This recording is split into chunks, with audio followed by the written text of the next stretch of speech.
Hello, ladies and gentlemen, and welcome to grecochess, the YouTube channel of chess, where we discuss, we analyze, we comment, and we talk about the game of chess.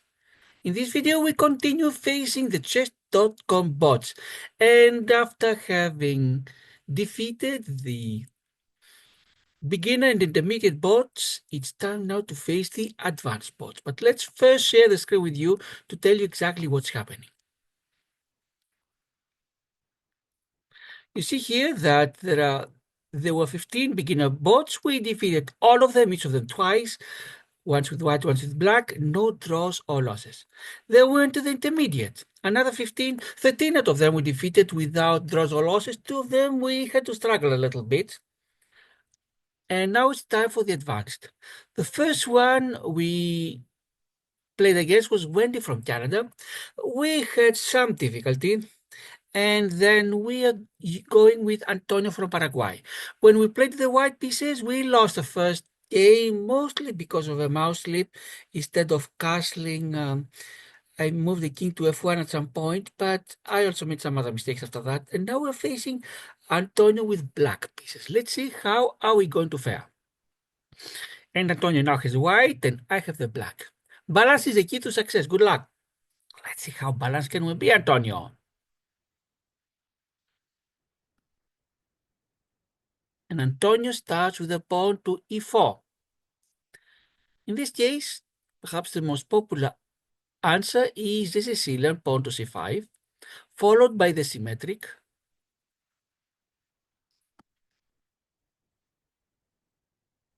We played the symmetric. I wanted to make the arrow, but okay, let's see if we can do the symmetric. Usually I was thinking about the French.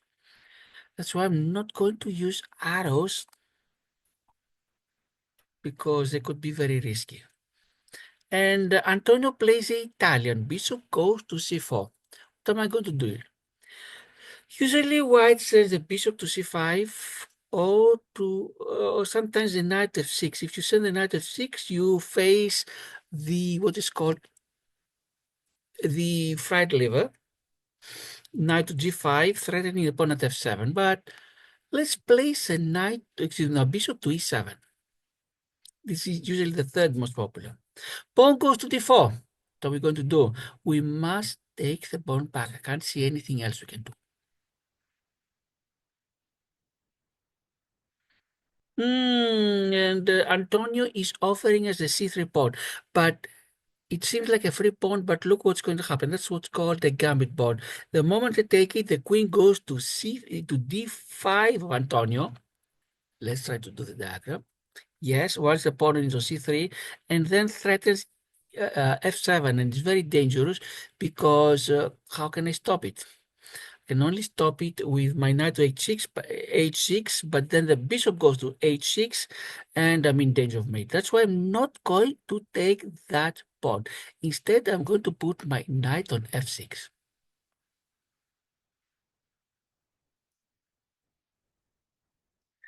What are you up to? My knight is threatened. What can I do? Yeah, I'm not so much used to that. Whether I like it or not, I have to send my knight. I don't think what else. I can send it to g4, to e4. It's going to be in danger, but I don't like to send it back. What happens if I send it to e4? Can it be threatened? And I could defend it with my pawn to d5, and if takes it, then I'll take en passant, I'll take the knight. Let's put the knight to e4 and let's see what happens. With the advanced bots, things are not so easy as usual. You see what happened now? I lost a pawn on d5.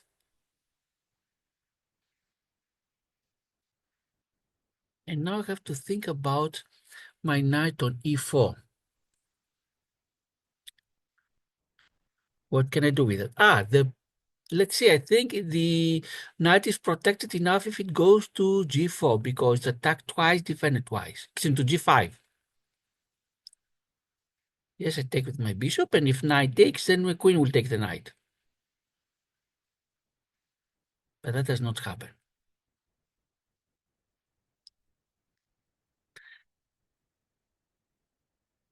Where is it safe? Let's send it back to e7.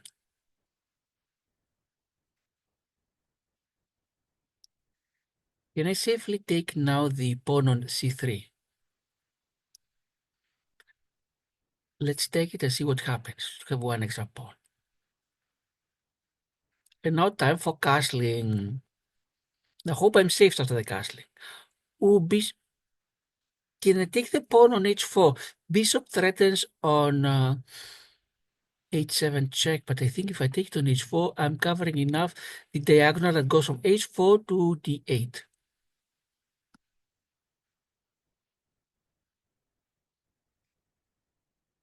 I got the pawn, wonderful. Let's send it back now to got the pawn. What else do we need? Knight goes to d5 and is threatening quite a lot, but my queen protects c7 square. I have plus 2 pawns, and it seems that now I'm not in big danger. I might be in danger maybe later if bishop takes pawn on h7 and knight on g5, the so-called Greek gift. So let's stop it with sending my pawn to h6, and also in case it comes down to back rank later, I am safe. Now, let's see what can I do here. Queen goes to d3. This is what's called the battery. And bishop to e4. It can go to h7. It's check, which is not made because queen and bishop are the other way around. But what I'm going to do now is I'm going to threaten the queen. I'm going to threaten both queen and knight. So the best thing for to be for Antonio is to use his knight, take my knight. I'm taking his knight now. He has one less piece to attack. And since we're ahead material, it is great if we exchange. Now, what does Antonio threaten? b7, my bishop is there, but my bishop is stuck. Let's attack the queen on c6. So my bishop doesn't need to be there to protect b7. Good, goes out. What else can we do? What if we attack the the bishop on e4 by sending the pawn to d5? Antonio has one good move if he takes en passant. Otherwise, his bishop has too few squares to go and we get more space and we liberate the bishop on c8. And if he does so, then either my queen or my bishop can take on d6. Will he go for en passant? No, he did not. But what he's trying to do is something very threatening. Bishop to c2. If queen goes to d3, he is threatening mate on h7. And we need to find a way to stop it.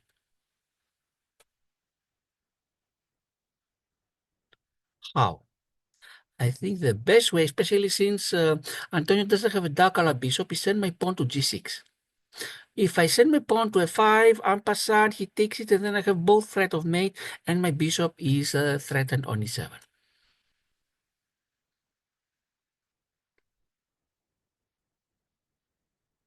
Oh, yeah, Antonio missed the chance to take my pawn on h6. I didn't see that. But we are going now to stop him for this pipe dream. I'm going to send my bishop on g5, control the diagonal. If knight takes it, then my queen takes the knight. Queen is attacked. Attacked once again. Don't want the pawn to move to e6 and open the diagonal for the queen. I'm blocking it.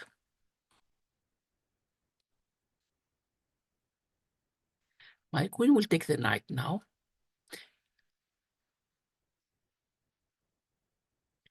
You're a clever player, but when you finish off the game, we have to be very careful because queen can go where it can either go to. What happens if queen goes to g4? Bishop can attack it. Otherwise, queen has to go back all the way. And let's send it to d8 so you can check from b6 if necessary. Let's see if we can finish off the game. Oh, we're going to exchange queens. Why? I'm 2 pawns ahead. If we go to an ending with 2 pawns ahead, the odds are on our side. Doesn't mean necessarily we're winning, but we have very good odds without the queens. The queen is pinned, so yes, Antonio had to exchange the queens, nothing else. There goes the queen. Oh, well. Exchange more. Exchange more. Rook is attacking, but Now, what do we need to be aware? Antonio doesn't have any passed pawn, but the pawn on e4 is, excuse me, the pawn on e5 is too far ahead. Let's try to stop it if possible. How? Let my rook on a8 control the a4. So here we're going to do it. If necessary, we'll put the second rook. Yes, king g7 protects both pawns h6 and f7. Let's see if we can win a second pawn. We're trying to win the pawn on e5. Will Antonio put his rook on e1? Let's exchange here. And we win a third pawn. With 3 extra pawns, yes, now we have rook endings and we have 3 extra pawns. Is this enough to win? Let's give a look.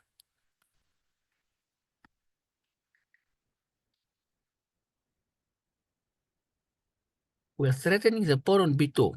Can we win it? It went to b4.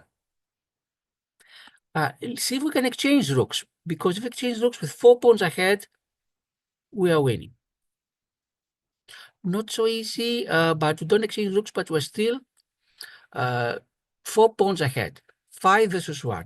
My rook goes on e d5 behind the pawn on d4, so I don't like the fact that the rook on b5 attacks the pawn on b7. But what happens if Antonio takes it? If I send my pawn to to d3, he takes it, my pawn to d2, and it's promoted. So don't have to worry about Antonio taking the b7 pawn. He didn't even take it. What did he do? Because now I'm promoting. Let's see how can he stop the promotion. At the very least, he's going to lose his rook. He'll take the pawn as promoted. Check. We got it. And now it's quite simple to win the game. Just make sure no stalemate, because we had a couple of games before that, in fact, 3 games total until now, with that, with wonderful positions, almost winning, we ended up stalemating. Antonio has a pawn at g3, so not so easy to stalemate unless he's king on g4 and has nowhere to go. But we'll try to make sure this does not happen. We promoted the queen, and now let's try to finish it off. I'm start getting a bit worried here. Usually, like the other bots, you get worried a little bit too late, Antonio. You sacrificed 1 or 2 pawns for a very dangerous attack, but you didn't elaborate on that. Rook goes to f1 check. King goes to g4. Queen goes to e4 check. The rook goes to h1. Is it mate or not? I think it's mate. Yes. So I beat it, Antonio, both with white and with black. And with black, it was easier. The first game, it didn't seem that we're in trouble. This happens when you're really careful, because this time we tried as much as possible not to make any mistakes. But let's give a look at the game review. Let's see what the computerofchess.com, with its stock fish, I'm not sure if it's 16 or 17, has to say about this game.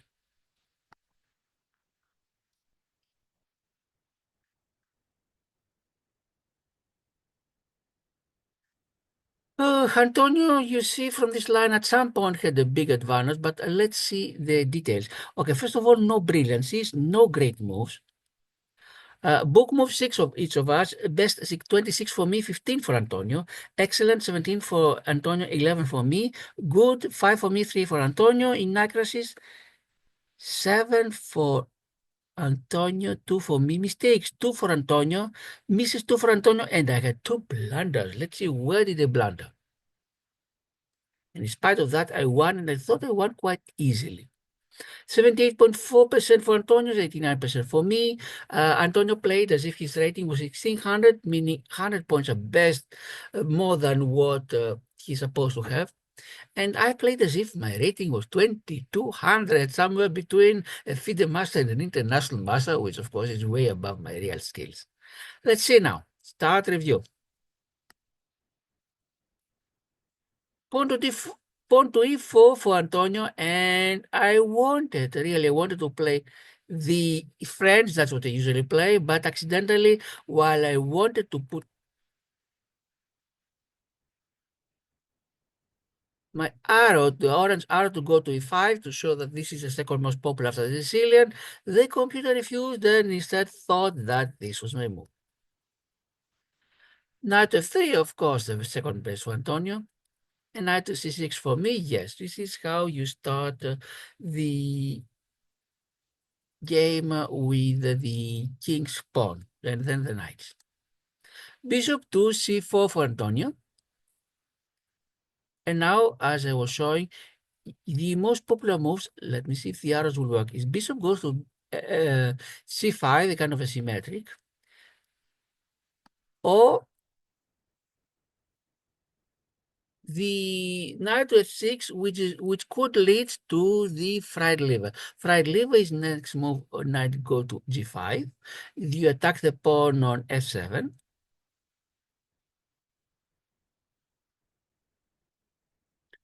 And the knight in c2 and f6 cannot go to h6 to protect white.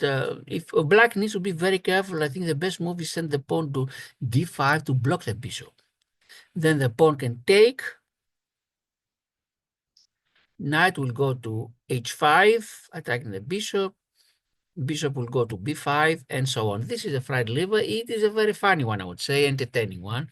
Can lead to either white or black winning. Black needs to be very careful in the beginning, but they are very careful. They could counterattack, and then white has to be careful. But nothing of that happened because I sent my bishop to e7. Pawn to d4 for Antonio. I took it. Pawn to c3. Knight f6. Yes. Finish 5 moves, and let's see, Antonio is ahead by 0.8. I avoided on purpose. Look what would happen if I took the pawn on c3, then queen would go to d5, and there is a danger of going to f7 mate. How can I stop it? If I send my knight to h6, it postpones one move. Bishop takes to h6, and after I take it back, it's mate. Or otherwise, if I do castling, for example, I lose a piece already. Not many other ways to stop it, really. That is why I did not take the pawn. When I was much, I wouldn't say younger, less experienced chess player, sometimes I would fall for that, and I was shocked to see that in less than 10 minutes the game was over. But this time, fortunately, this did not happen. Instead, I sent my knight to f6. You see, this is a book move. Pawn to e5, of course, great move for Antonio. And what did I play now? My knight went to e4. Book move again. This is the last book move, as you see here. The little booklet means that this was the end. So now Antonio is on his own and I'm on my own. Antonio sends bishop to d5. Although this is not a book move, it is the best. You see the star, that's what it means. And how do I reply? I want to see which would have been the best move because computer thinks that knight to g5 was a blunder, a huge mistake. And from 0.8, Antonio's advantage is 3.5. I didn't realize during the game that he had such a huge advantage. What should I have played? I should have played pawn goes to f5 and protect the knight. But Antonio, the X means it missed his chance. He took it. Instead, he should have taken it with the knight, not with the bishop. I take with my bishop, my best move. So you see that from 3.5, you see it was 3.5, and by missing this charge, his advantage goes down to 0.3. I got lucky, I have to say. I didn't realize during the game. Pawn to h4. Good, but not the best. The best would be to take my pawn on d4. In this way, now we are even. So you see the 0.0. I go back to e7. An excellent move, but not the best. Castling for Antonio. And I take on c3. We finish at 10 moves and the game is even. If anything, I have a very small advantage of 0.02. To explain once again, I have explained in previous videos. If you see a positive number, it means white is doing better. Negative means that black is doing better. And I'm the black, so I like negative numbers. The comment says that this move will win the pawn with correct play. Let's see how did the game continue. Knight took on c3, of course the best, otherwise I was threatening take the pawn on b2 and then threaten the rook on a1. Castling for me. The computer would rather have me take the pawn on h4. I was a little bit nervous because yes, I win a pawn, but my king is not safe. I wanted most of all to have my king safe. Bishop goes to e4. I thought it was a good move. Computer thinks it's inaccuracy. The right idea would have been rook goes to e1. You see the green arrow here. I finally take the pawn. Pawn to h4. I knew this was not a good move because Antonio could either take my uh, bishop with his knight or try to have a battery along the diagonal that goes from b1 to h7. Let's draw it. This is the crucial diagonal because if he can put his queen in front of the bishop on this diagonal, he threatens with mate. I don't have a knight to place on f6, and even if I had the pawn would take it. To place a knight on f8, it would mean first I have to move my rook, and then my knight would need 3 or 4 moves. I wouldn't have enough time to do it. I would have to weaken my pawn structure. The computer thinks that the best move for Antonio would be instead of pushing the pawn to put the queen on a4. Yes, there is a catch that if I do nothing, bishop takes a pawn on h7, and then knight takes, actually even the queen can take on h4 my bishop. I got lucky once again, and from now, little by little, the game is mine. My bishop goes to e7. Excellent move, but not the best. The best, and computer would rather have me put my pawn on a5 to block the a4 pawn. Knight goes to d5. Threatens a lot of things. For the time being, my queen is on d8. Basically threatens my pawn on c7 and the bishop on e7, but my queen on d8 is there to stop such ideas. But I'm freezing my queen. In chess, sometimes you may think that you are doing great because you have enough defensive resources, but this means that the defensive resources need to stay where they are. They are blocked. That's why it's better. And of course, if you're the side attacking, as I say, the threat is mightier than the execution, meaning it's better to keep this threat so that you freeze your opponent's pieces, trying to defend. And in this case, it is the threat of knight d5, sometimes a pin. It's better if you pin the opponent's piece, don't take it, because then the pin is over. Keep the pin as long as possible, because you have one at least of your opponent's pieces not really playing it, just defending. Pawn to h6. The comment says not the best, but not bad either. Why did I do it? 2 reasons. Wanted to avoid a Greek gift on h7 because bishop could take it, and after my reply, the knight cannot go yet to g5 because I have both bishop and queen stopping it, and nothing supporting it, but it might change in the future. And if it changes in the future and there is sacrifice of bishop and then knight to g5, then queen will join the game and can be very dangerous. Also, I want, in case it comes down to background problems, my opponent Antonio is okay because he has no h-pawn, but I want to have an escape square of my king. We're talking way down the road, but better be ready. Queen to d3, not a bad idea. The computer thinks it's inaccuracy. And my knight goes to g4, good, but not the best. Actually, my knight goes to b4. Computer would rather have my bishop going to e6. Why did it do it? Because I'm threatening both queen on d3 and knight on d5. I'm already ahead by 2 pawns, so any exchange is good for me. Antonio would have either to use his knight or take my knight, then I take it back with a bishop, or to move the queen and then we can exchange knights. That's why I did it. We finished 15 moves. I'm ahead by 1 point 15. Not too much, not yet crucial, but given the fact that before I was down by 3 points, whatever, I'm doing much better than before. Queen to d2, the queen is saved,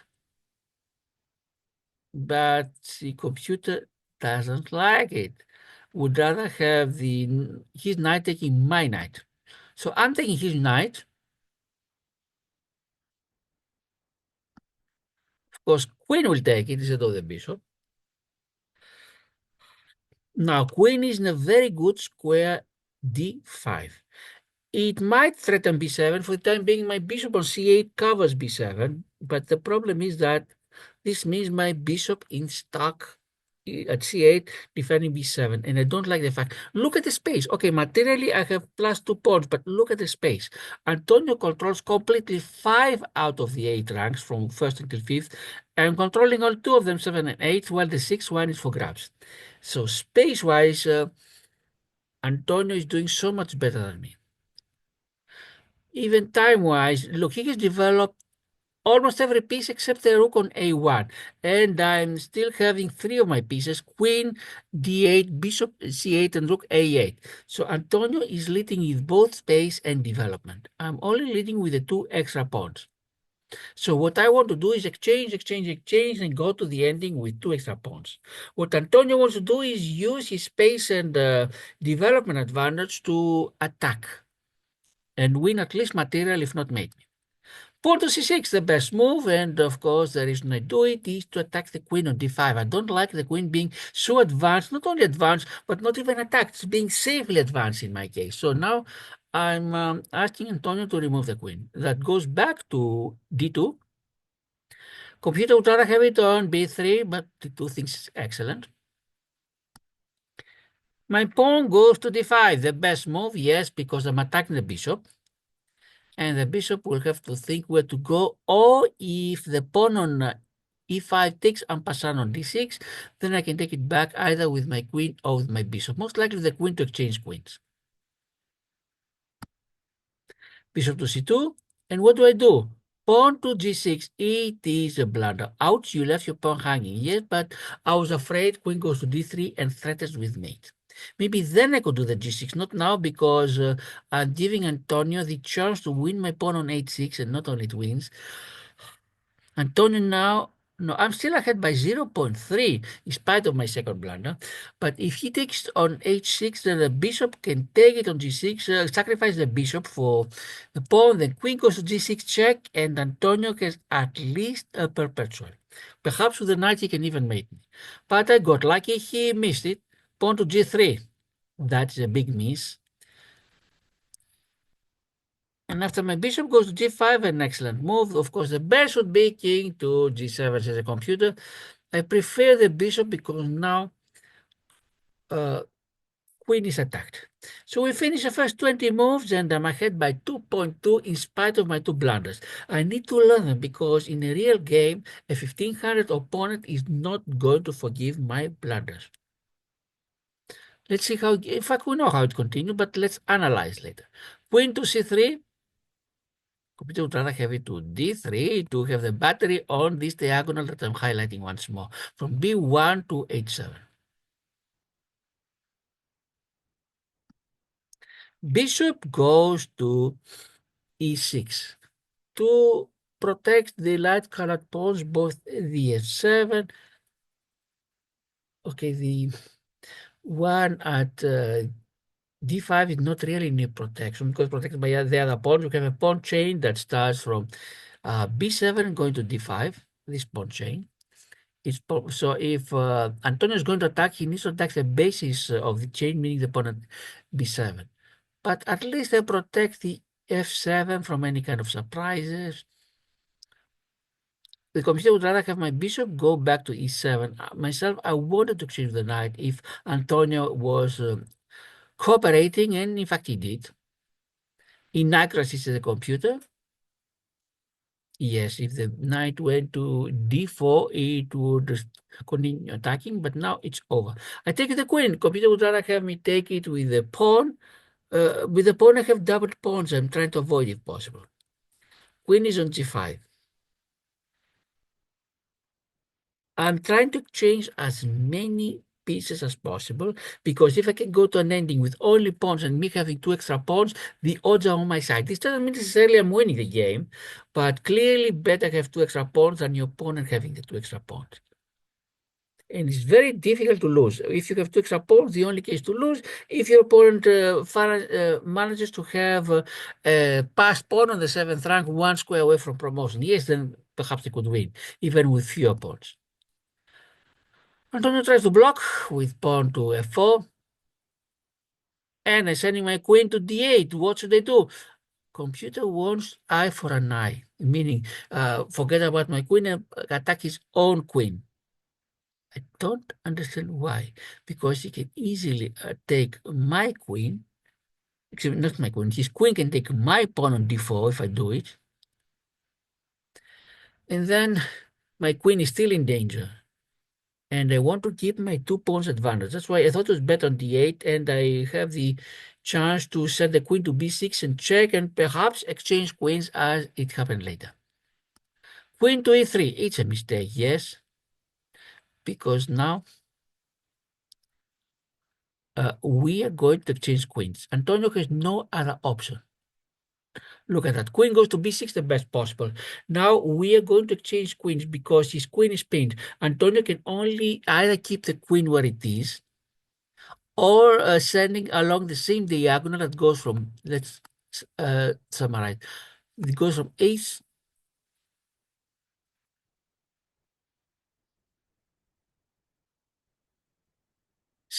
to g1, this diagonal. Of course, some squares are not available. The g1 is not available, the a7 is not available, but he can put it in anywhere like c4, excuse me, c5, d4, or f2, or keep it where it is. No matter what he does, or take my queen on b6. No matter what he does, we at least exchange queens. If he is, of course, is careless, I can even win the queen for free. But most likely we'll exchange them, as you see that happen now. Why do I want to exchange queens? Not for the sake of exchanging, but because I'm ahead by 2 pawns. Antonio needs his queen for attacking. Look at the space. Before you remember, Antonio had 5 ranks, I had 2, and 1 was for grabs. Now Antonio has only 4 ranks, meaning from 1 until 4, this half the board. I have at least 3 of them, and 1 is for grabs. So still Antonio has more space than mine, but much less. When Antonio had the with more space, he should have used it to attack. And it would have been much easier for him to attack. But I was able to survive and make it to this board. Let's see now. Antonio takes my queen. Computer would rather have him send the queen back to f2, then I would have exchanged on f2. At least it would have helped his rook develop a little bit. I take it back, and we finish the first 25 moves, and now my advantage, as you see here, is 2.9 or 2.95, as you see here. From now on, things become, I wouldn't say easier for me, but at least I have less to worry. I don't have to worry about a queen and a bishop or a queen and a rook suddenly attacking me out of nowhere and me being in a very difficult situation and having to sacrifice at least these 2 pawns, if not more than that, just to survive. Pawn to 5, we exchange. Computer thinks it's only good, doesn't like it too much. But myself, I reach a point where each side has 2 rooks and I have 6 pawns versus 4 for Antonio. This means that assuming nothing extraordinary happens, the game should be mine. What extraordinary thing can happen? Of course, if I can put my rook and my king on the same line and Antonio checks me from the back, it's called a stew and he can win my rook. This is one thing that will happen. Second is, can he suddenly make me not so easy? My king is not that safe, but without queens, it's not that much in danger. Promote a pawn, he has no passed pawns. His only hope is if his pawn on e5 somehow, if he's able, for example, to win my f7 pawn and push the pawn to e6, maybe. But these things become less and less likely as the game goes on. I do rook to e8 because I want to take the e5 pawn. At the very minimum, have an exchange. He sends his rook on h5, attacking my pawn on h6, but my king defends it. Computer would rather have me do it a move earlier. By postponing for now, at least I made Antonio waste a move. And I use this move to attack the e5 pawn. I want to win it. Okay, Antonio uses the tactic called um, move your king towards the center. When we are near the end and the chance of an accidental mate is very small, you want to use your king as a fighting piece to come near the center and control more of the center. That's what Antonio starts doing. Still in the early stages, his king went just from d1 to d2. This takes a lot of time since the king is a very slow piece. What do I do? My rook goes to e6 because I want to put my second rook there and win the pawn on e5. If Antonio puts his rook on e1 to defend it, at least his two rooks are frozen, defending the e5 pawn. Computer would rather have me push the pawn to e4, but I don't like it because the pawn is not protected. Of course, I could push the pawn from c6 to c5 and create this chain.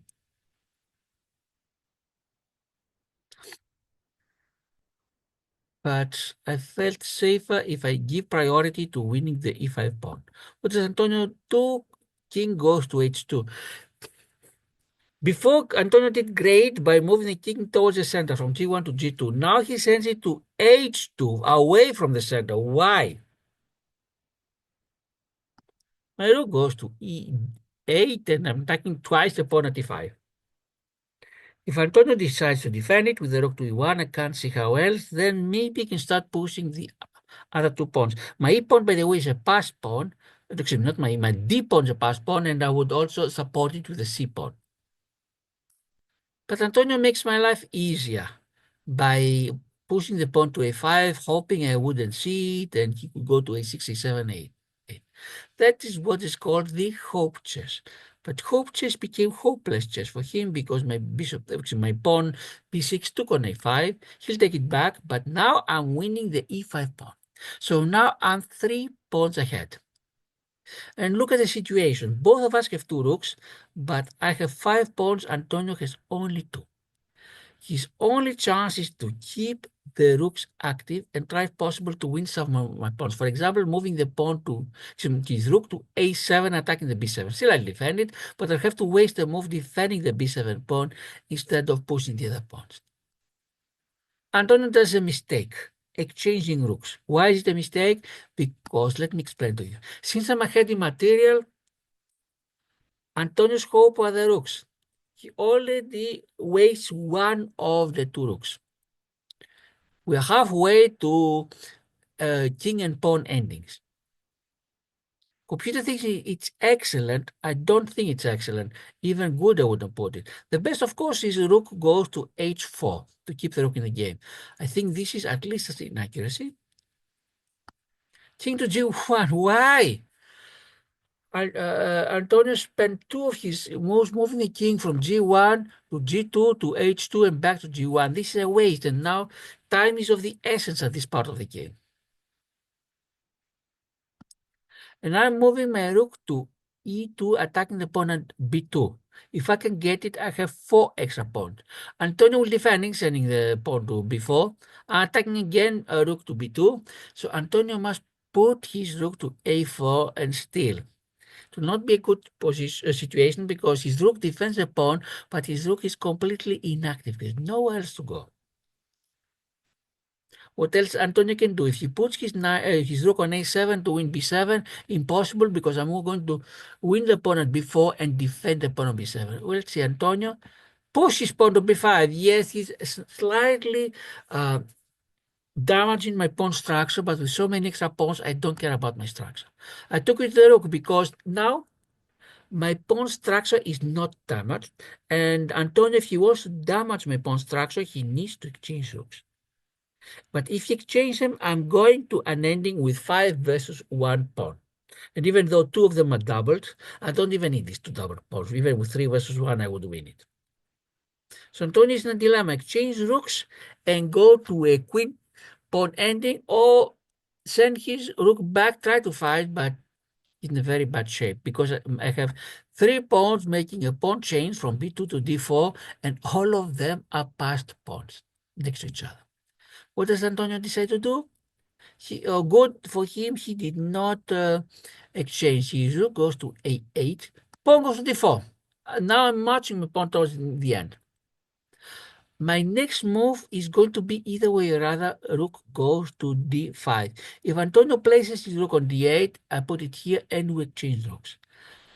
And then my pawn is free to promote. The king might be able, it's still in the square, the square I'm going to show here that goes along this diagonal and this diagonal is in this square, you see. So the pawn alone cannot promote, but if it's supported by the C and the B pawns, they are unstoppable.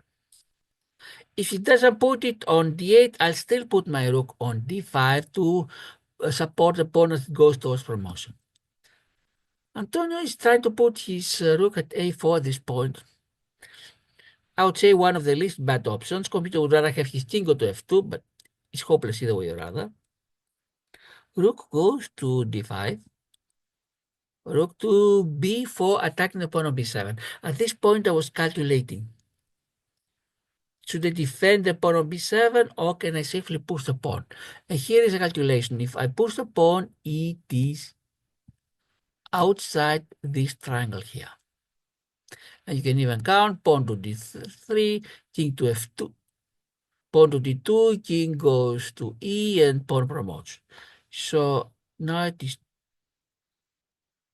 too late for Antonio to do anything. My pawn promotes. His only hope is to put the rook back to d1 and cover the promotion square, but then I'll start pushing the c pawn. d3. He didn't even take the pawn. If you're going to go forward instead of going to b1 and d1, because he had some time to go to b1 and then to d1 while pawn was d2, he could temporarily stop the pawn. Why not take at least a pawn? I go to d2, the best move. Rook to b1, now he remembers. And now my pawn promotes. Computer thinks I should not promote and start pushing the b pawn. But now, yes, he took my queen, but I took the rook. And now where are we now? I have my rook, I have a rook and 4 pawns versus 1 pawn for Antonio. From now on, it doesn't matter what I do, I'm going to push the other pawn. Let's see, I started looking at the M's. Where did the M show up first? Until now it's 6.2. Now it is M9 for me. I need 9 moves to checkmate. How many did they move? I needed 7 moves instead of 9. Because Antonio did not even play the best defense now. Pawn to b4. After that, it became m8, m7, m6, m5, m4, 4 moves from 8, m3.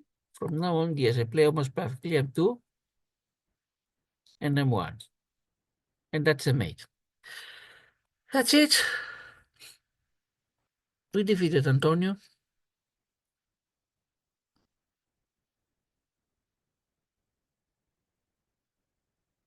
How are we doing? In the advanced bots, we defeated the first 2 bots. Not very easily, Wendy and Antonio, but we're over with them. The next one on the line is again rating 1500, Pierre from France. Would you talk to us? Bonjour, which means good day in French. Bon is good and jour is day. The English word journal comes from the French jour. Your shoe is untied. Gotcha. Oh, yes. Thanks.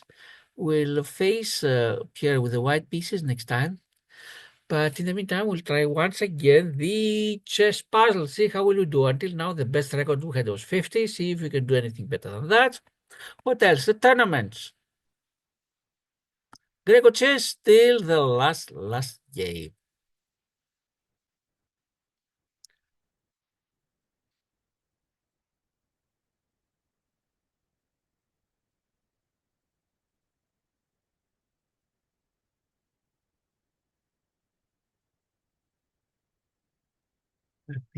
Daily tournaments. We want my tournaments. They change the format, it seems. Not upcoming, the current ones. Seems they change the format on chess.com, but the information is the same. Where is the Greco chess? Let's give a look. We are here. And you see that Barak 7 is leading with 5 points versus 4 for Maxim Kovorucha. The only game remaining is between the two of them. Maxim Kovorucha has the white versus black for Barak 7. If Maxim Kovorucha wins, they tie at 5 points, and they'll also tie in the tie-breaking points. If Barak 7 can get at least a draw, then Barak 7 is a champion.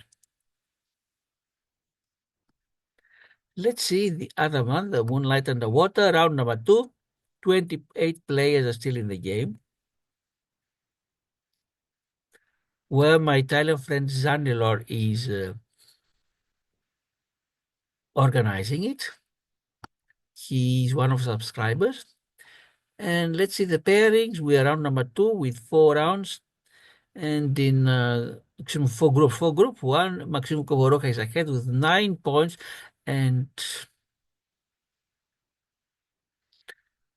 has a great chance. He's almost sure to pass. Group 2, we finished.